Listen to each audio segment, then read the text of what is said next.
കഥ അമ്പുരാത്രി. എഴുതിയത് പ്രകാശൻ കരിവള്ളൂർ. അമ്പുരാത്രി. കുമ്പെട്ടിക്ക് ഏതോ ആശാവർക്കർ ശ്രീനാരായണ ഗുരുവിൻ്റെ ഉപദേശം പറഞ്ഞു കൊടുത്തു. മദ്യം വിഷമാണ്. അത് കേട്ടിട്ട് അവർക്ക് ആകെ ബേജാറായി. അപ്പോൾ എല്ലാ ദിവസവും അമ്പോട്ടം കുപ്പിയും കൊണ്ടുവന്നിട്ട് കുടിക്കുന്നത് വിഷാന്നല്ലേ?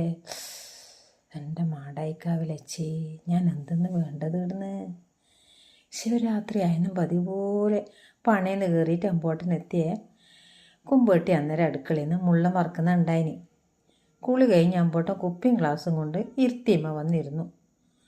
ഒന്നാമത്തെ ഗ്ലാസ്സിൽ 1/2 ഗ്ലാസ് കള്ളും ബാക്കി വെള്ളം ഒഴിച്ചു. അന്നേരമാണ് കുമ്പേട്ടി ജനലിൻ്റെ ഉള്ളിലേ കൂടി ആ കാഴ്ച കണ്ടത്. കുമ്പേട്ടിയുടെ ഉള്ളൊന്ന് കാളി. മുള്ളം കരിയാണ്ടിക്കാൻ ചീൻചട്ടി കൈക്കല കൂട്ടി താഴെ വെച്ചിട്ട് ഒറ്റ പാച്ചിലേറയത്തേക്ക്. അപ്പോഴത്തേക്ക് അമ്പോട്ടൻ ഒന്നാമത്തെ ഗ്ലാസ് വായിലൊഴിച്ചിട്ടേ ഉണ്ടായിട്ടു. അത് തൊണ്ടേന്നിറങ്ങി അമ്പോട്ടൻ ചാവൂലേ? ആശാ വർക്കർ സുമിത്ര അങ്ങനെയല്ലേ പറഞ്ഞിന് ഈ കുപ്പിയിൽ കൊണ്ടിരുന്ന കളർ വെള്ളം വിഷാന്ന്? കുമ്പെട്ടി പിന്നെ മറ്റൊന്നും നിരീക്ഷിച്ച ഒറ്റപ്പെടുത്ത അമ്പോട്ടൻ്റെ കഴുത്തിന് ഞെക്കി പിടിച്ചു. വായിലെ കള്ളും വെള്ളും പറ്റനെ പുറത്തേക്ക് തുപ്പണ്ടി വന്നു അമ്പോട്ടന്.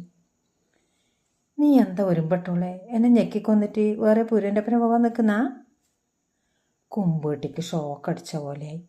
അമ്പോട്ടാ, അത് വിഷാന്ന്, തൊണ്ടേന്നിറങ്ങിയ ചാവും.